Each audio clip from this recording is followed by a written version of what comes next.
देखा कि अगर हम किसी भी कैपिलरी को लिक्विड में ड्रॉप कर दें तो पानी का लेवल थोड़ा सा राइज हो जाता है। वो आज आप लोगों ने देख भी लिया। और कैपिलरी बहुत बड़ी नहीं होती, ये भी समझना। यहाँ पर बनाने के लिए आपको दिखाया गया ऐसा कि अगर इसमें कैपिलरीज को इंसर्ट कर दिया जाए तो जो पानी का लेवल रहता है वो थोड़ा सा ऐसा हाई राइज हो जाता है थोड़ा सा, ठीक है। और ये कितनी हाइट तक जाता है ये कल हम फॉर्मूला निकाल चुके थे। बोलो हाइट का फॉर्मूला। मान ली ये डेंसिटी है रो, सरफेस टेंशन है टी, तो फॉर्मूला क्या आता है? एच का formula 2t cos theta by R rho G, ये आता है इसका रेडियस। अब देखो, अब बड़ा लॉजिकल क्वेश्चन बनता है। तो हमने मान लिया, लेट अस सपोज कि ये हमारे पास 10 सेंटीमीटर की कैपिलरी है, ठीक है। 10 सेंटीमीटर की, मैं भूल गया था कि इसका नाम क्या है। 10 सेंटीमीटर की कैपिलरी है, डन। और हमने मान लो ऐसा कि 5 सेंटीमीटर इसको पानी के अंदर डिप करके रखा। कितना बच्चों? 5 सेंटीमीटर। तो कितनी बाहर है? 5। और जो पानी का लेवल आया ना बच्चों, इस वाले फॉर्मूले से मान लो 3 सेंटीमीटर आ गया। 5 सेंटीमीटर अंदर है और 3 सेंटीमीटर ये बाहर है। ये पानी का लेवल था, ठीक। तो टोटल कैपिलरी हमें कितनी चाहिए थी? 8 सेंटीमीटर की। अब मैंने क्या किया, मैंने ना 7 सेंटीमीटर कर दिया इसको, 7 सेंटीमीटर, हाँ कैपिलरी 3 सेंटीमीटर मैंने तोड़ दिया। Now what to do? अभी भी तरीका तो वही है। अब जो 7 सेंटीमीटर लिया मैंने वही सेम लिक्विड में इंसर्ट किया 5 सेंटीमीटर पानी के नीचे। तो बताओ क्या पानी अब इसमें से बाहर निकलेगा या नहीं निकलेगा? नहीं निकलेगा तो क्यों, और निकल जाएगा तो क्यों? सब वो आपने 7 सेंटीमीटर का कर दिया था भाई। देखो पहले 5 सेंटीमीटर, पहले 10 की दी, 3 ये 2, डन। तो 5 और 5 10, 5 का अंदर कर दिया, 3 इसमें 3 सेंटीमीटर तक पानी राइज कर लिया, डन। टोटल 8 हो गए जिसमें पानी है, मैंने 7 कर दिया इसी वाली को। हाँ इसी वाली को 7 कर दिया, ये दूसरी ले ली मैंने 7 सेंटीमीटर, उसको 5 के अंदर रखा। तो पानी कायदे से कितना ऊपर जाना चाहिए था? 2। अच्छा हाँ ठीक है, पानी 3 ऊपर जाना चाहिए था ना उसी लेवल पे। बट मैंने जब उसको 7 सेंटीमीटर पे करा तो पानी का लेवल, अब बाहर पानी फ्लो नहीं हुआ, ये पक्की बात है। हाँ। क्यों नहीं हुआ वो बताओ मुझे। नहीं हुआ ये बता भाई, क्यों हुआ ये? अच्छा पहली बात तो ये पक्की बात है कि पानी बाहर नहीं निकलने वाला। क्यों नहीं निकलने वाला? वो ये वाला फॉर्मूला देखो।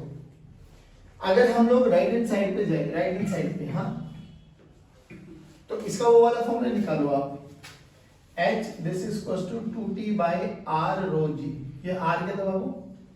Radius of curvature of meniscus. जो ये रेडियस ऑफ कर्वेचर, इसका रेडियस ऑफ कर्वेचर, बात समझ में आ रही? एक बारी इस r को हटा के बाकी सारे पैरामीटर्स देखो, क्या ये सारे के सारे पैरामीटर कांस्टेंट है? तो मैं बोल सकता हूं h into r का प्रोडक्ट हमेशा क्या रहेगा? नहीं आया समझ में? h क्या है? हाइट, r क्या है? Radius of curvature. अच्छा अब एक बार बताओ, ये हाइट h थी और यहाँ पे जो रेडियस ऑफ कर्वेचर था उसका रेडियस हम लोगों ने r मान लिया। अब ये हाइट h डैश है बाबा, तो इसका रेडियस ऑफ कर्वेचर देखो, h into r का प्रोडक्ट हमेशा कांस्टेंट रहेगा। तो जो यहाँ पर h डैश हाइट आई है, अब नहीं न्यू हाइट जो मैंने ली है, जो तोड़ने के बाद ली है, तो जो ये मेनिस्कस होगा, क्या इसका रेडियस ऑफ कर्वेचर अभी भी r रहेगा? नहीं, क्योंकि h भी चेंज हो रहा है तो r को भी चेंज होना पड़ेगा, क्योंकि राइट हैंड साइड में जितने भी पैरामीटर्स हैं सारे के सारे कैसे हैं? तो उनको कांस्टेंट रखने के लिए एक घट रहा है तो दूसरे को बढ़ना पड़ेगा, दूसरा बढ़ रहा है तो पहले को घटना पड़ेगा। इसके अलावा और कोई विकल्प नहीं है। तो चलो, यानी मैं कह सकता हूं h डैश और r डैश इनको भी हमेशा क्या रहना पड़ेगा? दोनों इक्वेशन को इक्वेट करो तो h into r must be equals to h dash r dash। तो h by h dash must be equals to r dash by। सोच के देख, इसका न्यूमरेटर, और ये तो पक्की बात है, ये h इस h डैश बड़ा है, h इज ग्रेटर देन, तो न्यूमरेटर बड़ा है तो यहाँ पर भी न्यूमरेटर को बड़ा होना पड़ेगा, तभी जाके वो इक्वेट हो सकती है। नहीं है ऐसा, पक्की बात है। देखो तो r dash should be greater than r। तो जो ये मेनिस्कस है ना बाबा, अब r डैश याद करो, radius of curvature is directly proportional to 1 by curveness. ये कर्व ज्यादा है जैसे जैसे ये फ्लैटन होता चला जाएगा, रेडियस ऑफ कर्वेचर उतना ही बढ़ता चला जाता है। एक कर्व है, अच्छा तो इसका छोटा सा सर्कल बनेगा, हाँ ये इनफाइनाइट की तरफ जाता जा रहा है, हाँ स्ट्रेट लाइन इनफाइनाइट तो रेडियस radius ऑफ कर्वेचर है ना। तो बेसिकली वो क्या करेगा, वो अपने आप के रेडियस को फ्लैटन करता चला जाएगा। नहीं आया, बट पानी को बाहर निकलने नहीं देता। ये रीजन समझ में आया? बड़ा अच्छा कॉन्सेप्ट है, याद भी रखना कि अगर हम एक कैपिलरी को ब्रेक डाउन कर दें तो पानी उससे बाहर नहीं तो होता क्या, रेडियस ऑफ कर्वेचर बढ़ जाता है। रेडियस ऑफ कर्वेचर बढ़ेगा तो h into r डैश का प्रोडक्ट हमेशा क्या रहेगा, कांस्टेंट। डन। चलो आज हम बात करते हैं विस्कोसिटी के बारे में बच्चों। विस्कोसिटी बोलो, वो स्पेलिंग सही है क्या? हाँ विस्कोसिटी बताओ क्या होता है? गाढ़ा हाँ, गाढ़ा। बेसिकली कौन कितना विस्कस है, जैसे पानी में और ऑयल में और हनी में हम बात करें तो हनी ज्यादा विस्कस है। रियलिटी में क्या होता है कि विस्कोसिटी, जैसे हम लोगों ने अभी तक फ्रिक्शन पढ़ाया था, सेम लिक्विड की लेयर्स के बीच में लगने वाला फ्रिक्शनल फोर्स ही विस्कोसिटी है, विस्कस फोर्स होता है। लिक्विड्स के बीच में, हाँ, लिक्विड की लेयर्स के बीच में लगने वाला फोर्स। मैं आपको एक छोटा सा एग्जांपल देता हूँ। देख, आप लोगों ने कभी कभार ऐसा देखा होगा, जब सुबह सुबह नहाते हैं हम लोग, आजकल तो नहाने का टाइम है नहीं, बट जब 2-4 महीने पहले गर्मी थी, जब नहाते थे हम लोग, है ना, दिन में 2-2 3-3 बार, तो हम टब वगैरह भर लेते हैं। मान लो टब में नहा रहे हैं अपन लोग, ठीक, टब के ऊपर पानी और धीरे धीरे टब के नीचे भी पानी, है ना। जहां टब का बिल्कुल बेस पे पानी लगा हुआ है ना, उसको हम जैसे रिवर में रिवर बेड बोल देते हैं उसको, है ना। रिवर बेड, रिवर बेड का मतलब एक पानी बिल्कुल रिवर की सतह तक चिपका हुआ है, फिर धीरे धीरे पानी का लेवल ऊपर है। सोच के देख, ऐसा फील कर, तूने यहाँ कंटेनर में मान लो पानी भरा हुआ है, ठीक, इसको रिवर बेड बोल देते हैं। मान लो कंटेनर बेड बोल दो, रिवर बेड बोल दो, रिवर है तो कंटेनर है तो कंटेनर, बीकर है तो बीकर बेड बोल दो। इसके ऊपर ये वाला पानी देखो, ये वाला पानी, फिर थ्रू आउट पानी होगा।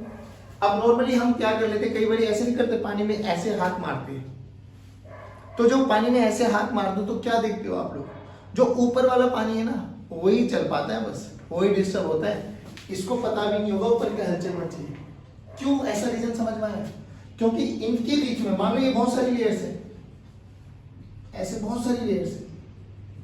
अब मैं तुम्हें ना नॉर्मली तरीका बताता हूँ। फ्रिक्शन का फॉर्मूला बोलो, क्या होता है? म्यू इनटू एन, और एन क्या होता है?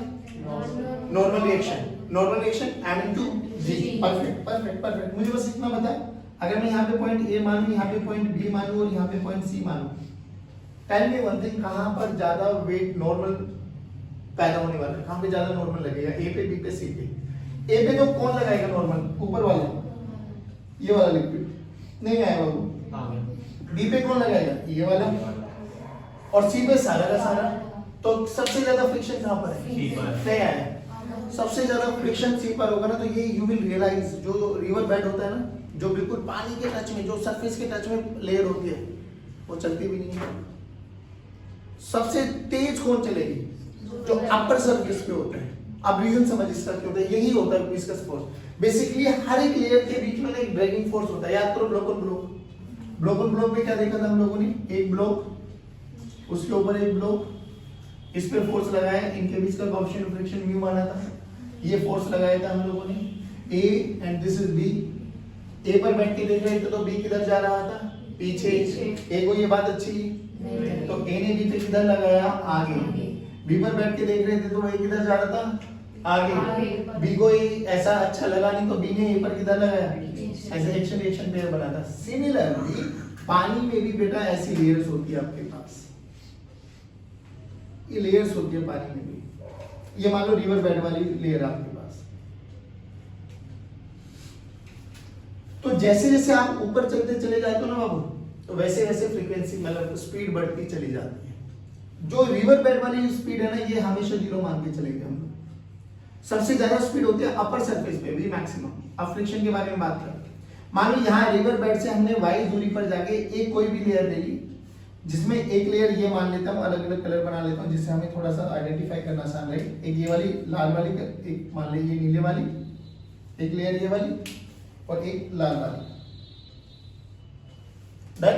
ये एक लेयर मानी, ये पानी है आपके पास। इन दोनों लेयर्स के बीच में एक फ्रिक्शनल फोर्स लगेगा बाबू, और फ्रिक्शनल फोर्स ये भी समझ में आ गया, जो नीले वाली है उस पर कम लगेगा एज कंपेरिजन टू लाल वाले। तो नीले वाले की स्पीड एज कंपेरिजन टू लाल वाली ज्यादा होने वाली। मान लो लाल वाले की स्पीड v है, तो इसकी कितनी हो जाएगी v प्लस डी। y पे जाके एक छोटा सा लेयर माना हमने जिसकी विड्थ कितनी है dy। कितनी है कितनी है इन दोनों लेयर में स्पीड का चेंज कितना है dv। कितना है और लेंथ कितनी है dy। तो एक पैरामीटर एक फिजिकल क्वांटिटी बनती है यहाँ पे जिसको हम बोलते हैं dv बाई dy। dv क्या है चेंज इन स्पीड, dy क्या है उन दोनों लेयर्स के बीच का हाइट सेपरेशन। इसको बोलते हैं वेलोसिटी ग्रेडियंट। क्या बोलते हैं बाबू सारे बोलो वेलोसिटी ग्रेडियंट। अब जो फोर्सेस होते हैं ना बेसिकली पानी में लगने वाला फोर्स इंटरमोलिकुलर फोर्स होता है। कम पानी रखेंगे तो कम इंटरमोलिकुलर फोर्स लगेगा, ज्यादा रखेंगे तो ज्यादा इंटरमोलिकुलर फोर्स लगेगा। तो जो ये विस्कस फोर्स होता है ना ड्रैगिंग फोर्स, पहली बात तो लेयर्स के बीच में लगने वाला है और जो सबसे ऊपर लेयर होगी उसमें सबसे कम लगने वाला है, जो सबसे नीचे होगी उसमें सबसे ज्यादा लगने वाला है। यानी अगर आप ऊपर से नीचे चले जाओगे तो विस्कस फोर्स की इंटेंसिटी बढ़ती चली जाएगी, स्पीड घटती चली जाती है। बात समझ में? तो यहाँ पे जो विस्कस फोर्स होता है वो कुछ पैरामीटर्स पे डिपेंडेंट करता है, directly proportional to the area of cross section. A क्यों? क्योंकि जितना ज्यादा होगा एरिया उतना ही इंटरमोलिकुलर फोर्सेस ज्यादा लगने वाला है। Force is directly proportional to dv by dy, ये वाला जिसको हम लोगों ने वेलोसिटी ग्रेडियंट बोला है।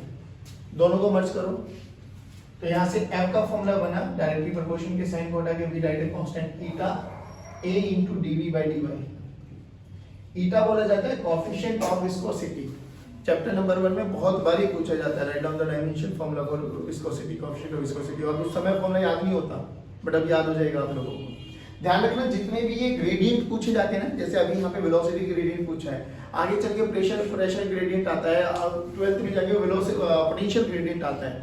जब भी ग्रेडियंट शब्द आए ना, जिसके साथ भी ग्रेडियंट है पर यूनिट लेंथ के बारे में चर्चा करते हैं उसकी, तो पोटेंशियल ग्रेडियंट का फॉर्मूला क्या हो जाएगा v by l, pressure gradient का फॉर्मूला क्या हो जाएगा p by l, velocity gradient का फॉर्मूला क्या हो जाएगा v by l। नहीं आया समझ में? तो पर यूनिट लेंथ में हम डिफाइन करते हैं इन सब चीजों को। चलिए ये चीज समझ में। अब सुनो, अगर मेरे से कोई ईटा पूछे, ईटा निकालो, तो ईटा का फॉर्मूला निकाल सकते हो। देखो फोर्स की यूनिट होती है न्यूटन, dy लेंथ है, लेंथ की यूनिट होती है मीटर, एरिया नीचे आ गया मीटर स्क्वायर और वेलोसिटी आ गई मीटर पर सेकंड। नहीं आया बच्चों? तो ये क्या हो गया न्यूटन सेकंड मीटर स्क्वायर। अरे बोल भाई न्यूटन सेकंड। इसको एक बार उसमें सीजीएस में कन्वर्ट कर सकते हो, जल्दी बोलो। न्यूटन को 10 की पावर 5 डालें, सेकंड में रहेगा। मीटर 10 की पावर 2 होती है, मीटर का स्क्वायर 10 की पावर 4, 10 की पावर 4 ने 10 की पावर 5 को मारा तो ये बना सेंटीमीटर स्क्वायर, है ना? नहीं आया समझ में? तो बेसिकली यहाँ पर है ना ईटा की यूनिट होती है पॉइज, POISE। एक होती है डेका पॉइज। तो 1 डेका पॉइज में 10 पॉइज होती है बच्चों। पॉइज उसकी सीरीज सिस्टम बन गई, डेका पॉइज उसकी एसआई सिस्टम बन गई। नहीं आया समझ में? तो 1 deca poise is equal to 10 poise. याद आ गया समझ में? अब बहुत बेसिक से क्वेश्चन आते हैं इस फॉर्मूले पे। देखो कैसे बोला गया, एक टेबल है, टेबल पे कोई भी एक ऑयल डाल दिया, ऑयल की ईटा आपको पता लग गई, कितनी थिकनेस में ऑयल डाला वो पता लग गया आपको। बोला गया अपर सरफेस में जो भी है वेलोसिटी कैलकुलेट करनी है या वेलोसिटी दे देगा, फोर्स कैलकुलेट करना होगा। क्या होगा देख सुनो आप ध्यान से। ईटा दे दिया गया, जो मान लो अभी मैं समझ लो आप लोग मैं क्या कहना चाह रहा हूँ। देखो ऐसे समझ के चलो, ये कंटेनर, हाँ इसका ये रिवर बेड हो गया, इतनी हाइट तक इसमें हम लोगों ने ऑयल डाल दिया मान लो। इसका एरिया ऑफ क्रॉस सेक्शन पता लग गया, सरफेस एरिया। इसकी अपर सरफेस की स्पीड हमें पता लग गई। क्या लगी? अपर सरफेस की स्पीड। अब सोच, ये हाइट हमें पता है तो ये क्या हो गया dy क्या हो गया? जिसकी वेलोसिटी पता है और इसकी तो हमने मानी है कि 0 है। अरे बोल भाई। तो y h ये पता लग गया, इसकी स्पीड पता लगी, इसकी स्पीड है v, इसकी स्पीड है 0। तो dv क्या होता है? v final minus v initial. तो v इनिशियल 0 मान लो, ये v हमें गिवन है। नहीं आया? h भी पता लग गया, तो ये h पता लग गया। तो dv by dh की वैल्यू पता लगी, dv by dh की वैल्यू पता लगी। एरिया ऑफ क्रॉस सेक्शन पता है, ईटा पता है, क्या निकाल सकते हैं? फोर्स। क्या निकाल सकते हैं? अनंत क्वेश्चंस आते हैं। फिर इन्हीं सारे क्वेश्चंस को एनएलएम के साथ इंट्रोड्यूस कर दिया जाता है। पुली लगा देंगे दोनों तरफ, इधर मासेस लगा देंगे, पुली में मासेस को भगा देंगे, बोला जाएगा बताओ क्या स्पीड आएगी, क्या मास लगाए, बहुत सारे क्वेश्चंस बनते हैं। नहीं ऐसा नहीं, पक्की बात। तो ये फॉर्मूला याद करो। अब एक क्वेश्चन कराता हूँ कर उतारो, आओ बच्चों। एक दो चीजें और देख लो यहाँ पर। जैसे हम लोगों ने एक चीज तो समझ ली कि ये हमारा रिवर बेड है, तो रिवर बेड की वेलोसिटी बोलो 0, और मान लो h हाइट तक इसमें पानी भरा हुआ, तो जो सबसे तेज वेलोसिटी होगी वो इसकी होगी।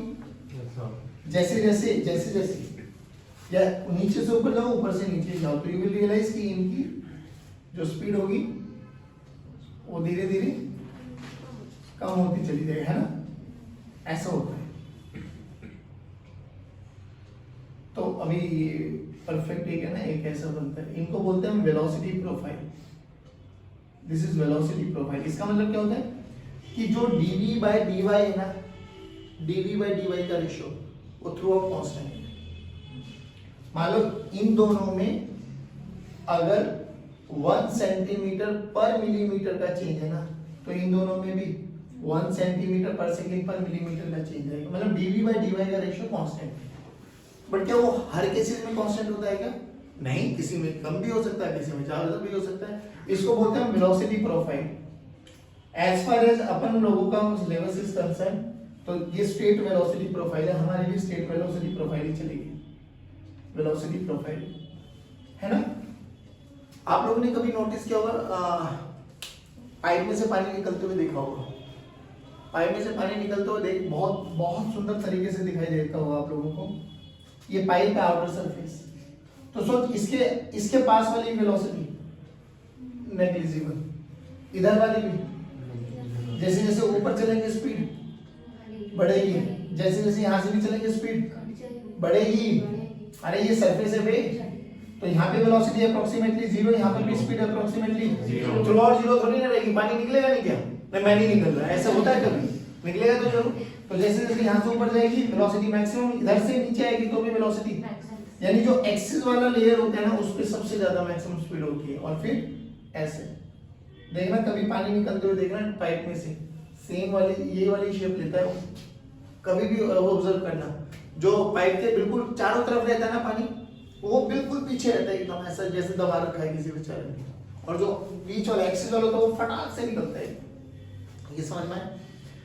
आप लोगों ने कभी एक चीज नोटिस की है कि जब बारिश होती है तो बारिश अच्छे खासे दूर से ऊपर से आती है ना, कभी कभी ओले भी पड़ते हैं, कभी कभी ओलों में हम नहा भी लेते हैं, उठा के खा भी लेते हैं। ऐसा चलो मत मानो, बट आप कहते तो मान लेते हैं। नहीं होता है वैसे, नहीं आप कहते तो मान लेते हैं। नहीं हाँ हम बोले। बट ये पक्की बात है कि अगर गाड़ी बाहर खड़ी है, ओले पड़ रहे हैं, बहुत इंटेंसिटी से पड़ जाए तो अलग बात है, शीशा वगैरह तोड़ देते हैं, बाकी वैसे डैमेज इतना होता नहीं है। बट सोच के देख, अगर बहुत ऊपर, मतलब ऐसा समझ के चल 3-4 मंजिल के ऊपर तू खड़ा हुआ है और एक पत्थर का टुकड़ा ले, और अगर नीचे गाड़ी खड़ी है, गाड़ी के शीशे में छोड़ दे बस, करके देखिए बार आप क्या होगा? ट्राई करते हैं। कुछ नहीं होता, छोड़ दो, अच्छा पढ़ाने का फायदा ही नहीं है कुछ। अरे नहीं, गाड़ी पे बात ले आए हुए, होता है कुछ तो होता है, आएगा ना, आता है। पर सर ये हम तो 3-4 बिल्डिंग की बात करें, यानी करीबन करीबन 8 से 10 मीटर, बारिश तो बहुत ऊपर से आती है।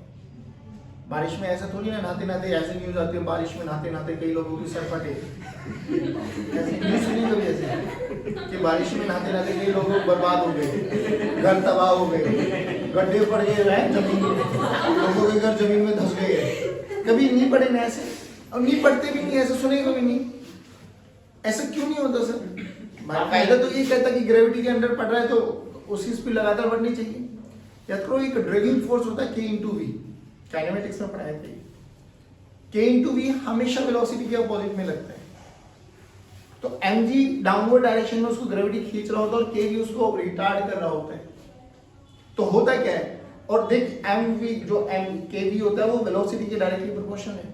तो होगा क्या, mg के कारण वेलोसिटी बढ़ेगी, और जैसे जैसे वेलोसिटी बढ़ेगी kv वाला फैक्टर भी पीछे की तरफ उसको रिटार्ड करेगा।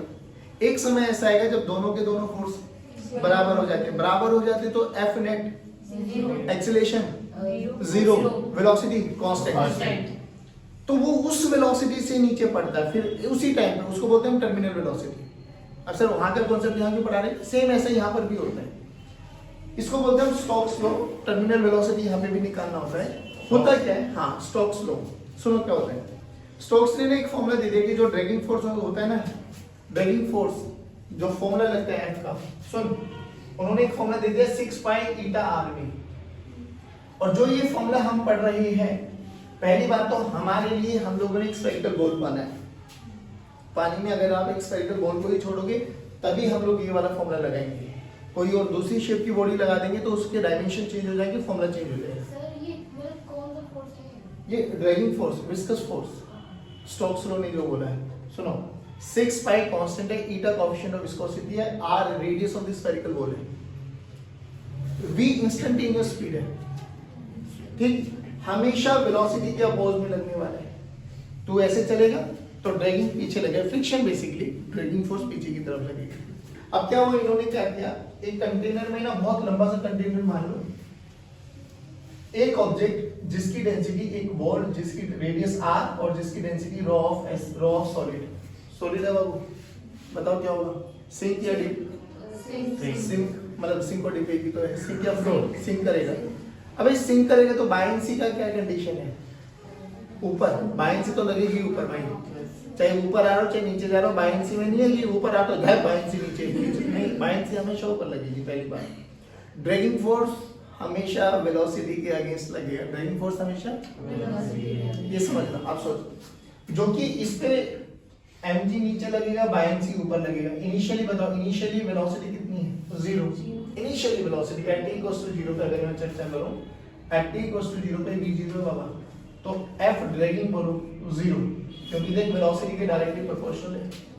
जैसे जैसे ये नीचे पानी में आए तो वैसे वैसे mg और बायंसी, बायंसी देखना, बायंसी क्या रहेगा, rho of liquid into volume displace into g, और जब डूब रहा है तो जो वॉल्यूम ऑफ द सॉलिड होगी वही वॉल्यूम डिस्प्लेस होगी। अरे नहीं यार, ध्यान से देख, इस पे कोई फर्क नहीं पड़ेगा, लेकिन mg बढ़ रहा है, मतलब mg के कारण ये नीचे आएगा, नीचे आएगा तो क्या होगा, वेलोसिटी बढ़ेगी, वेलोसिटी बढ़ेगी तो इसके बारे में क्या ख्याल है, ये बढ़ेगा, बढ़ेगा बढ़ेगा बढ़ेगा, क्या होगा, ऊपर वाला फोर्स देगा, क्योंकि ऊपर वाले में दो फोर्स लगेंगे, कौन कौन दो फोर्स, बायंसी तो लग ही रहा है और इसमें स्पीड आ गई है तो ड्रैगिंग फोर्स भी लगेगा। नीचे कौन लगेगा, अभी इनिशियली ये नीचे क्यों आता है, क्योंकि mg बढ़ा था बायंसी से, तो धीरे धीरे ये दोनों फोर्स ऐड करेंगे और एक ऐसा टाइम आ जाएगा कि ये दोनों फोर्सेस का सम इसको बराबर कर लेगा, यानी उस समय F net क्या हो जाएगा, F net 0 हो जाएगा, तो एक्सेलरेशन वेलोसिटी उस समय जो स्पीड अटेन करेगा उसको बोलते हैं टर्मिनल वेलोसिटी। तो धीरे धीरे फिर वो नीचे उसी टर्मिनल वेलोसिटी से आगे बढ़ता चला जाता है। अब क्या हुआ, इनिशियली स्पीड बढ़ रही थी, नीचे आना है, हाँ, जैसे जैसे स्पीड बढ़ी वैसे वैसे ड्रैगिंग फोर्स बढ़ा, ड्रैगिंग फोर्स बढ़ा तो स्पीड बढ़ने की, ध्यान से सुना, स्पीड लगातार बढ़ती चली जाएगी, स्पीड मैक्सिमम जब होगी जब F net 0 हो जाएगा, उसके बाद स्पीड उसी वेलोसिटी से आगे फ्लो करता चला जाएगा। पढ़ा है ना, dv by dt एक्सेलरेशन होता है, अगर एक्सेलरेशन 0 तो v कांस्टेंट है, तो v कांस्टेंट जब होगा जब एक्सेलरेशन 0, एक्सेलरेशन 0 का मतलब F net 0, F net कब 0 होगा, जब ये दोनों का फोर्स इसको बैलेंस कर जाएगा। ये कौन है, बायंसी, ये कौन है, ड्रैगिंग, 6 पाई ईटा rv नहीं आया, और ये क्या है, weight of the body, weight of the solid, you can see. तो व्हेन F net, और ये याद करना, F net 0 है तो टर्मिनल वेलोसिटी आती है, F net 0, बहुत न्यूमेरिकल्स में ये कंडीशन लगानी पड़ेगी, F net 0 है बाबा, तो बोले तो mg must be equals to fb plus 6 pi eta r into v terminal, that is what we have to calculate। mg बोले तो rho into v, rho of solid, weight of solid था, तो rho of solid into v 4/3, छोड़ना, मैं 4/3 v को भी लिख दूं, चलो 4/3 v टर्म्स में लिख दो, 4/3 pi r cube into g। FB बोलो, rho of liquid into volume displace, अब सिंक कर रहे हो वॉल्यूम डिस्प्लेस और वॉल्यूम ऑफ सॉलिड सेम है, तो 4/3 pi r cube into g plus 6 pi eta r into v terminal. अपन को ये निकालना है बेबी। तो देखो क्या हो गया, rho 4/3 pi R cube G, 4/3 pi R cube G, इधर आके माइनस में हो जाएगा, कॉमन आ जाएगा। तो 4/3 pi R cube into G common ले लो, rho S minus rho L is equal to 6 pi eta R into VT. VT निकालना है, वीटी को उधर रख, देख कुछ कैंसिल आउट हो रहा है। पाई पाई 2 दूनी 4, 2 दिया 6, एक आर ने आर को मारा, तो देख वीटी की वैल्यू क्या आती दिखाई दी, 2/9, 3 3 जा 9, 2/9 आर स्क्वायर, नीचे आएगा ईटा, ऊपर आएगा G into rho S minus rho L. नहीं आया, आ गया। देख कुछ पैरामीटर छूट तो नहीं गया, राइट। ये जब है जब डाउनवर्ड में आ रहा है, कैसा ऊपर भी आ सकता है, बिल्कुल आ सकता है। देख ध्यान से, फुटबॉल को नीचे ले जाओ, पानी के अंदर छोड़ दो, फटाक से ऊपर आती है। अगर फुटबॉल ऊपर आएगी बाएं से तो अभी भी ऊपर लगेगा सर, एमजी अभी भी नीचे लगेगा, क्या चीज चेंज हो जाएगी, ड्राइविंग किधर, नीचे, वेलोसिटी के अगेंस्ट किधर, नीचे, खत्म खत्म। बोल क्या हुआ, इस फॉर्मूले में बस क्या चेंज हो जाएगा, ये डाउनवर्ड डायरेक्शन में।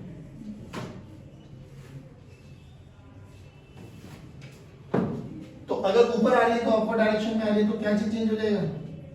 वैसे फोर्स की इक्वेशन बता दो, mg plus 6 pi eta R भी नहीं आया, is equal to by NC. हाँ बे, बस अब इसमें क्या चीज चेंज हो जाएगा बाबा, देख ध्यान से, जो ये फॉर्मूला है ना बिल्कुल सेम रहेगा, 2r square by 9 eta g into rho L minus rho S हो जाएगा। बस इनको याद रख लेना। ऊपर आ रहा है तो लिक्विड की डेंसिटी ज्यादा होगी, मतलब बेसिकली जो वॉल्यूम जो बायनेंसी होगा वो ज्यादा होगा, नहीं आया, और नीचे जा रहा हो तो जो सॉलिड की डेंसिटी होगी वो ज्यादा होगी। ठीक है बच्चों, चलिए जय हिंद।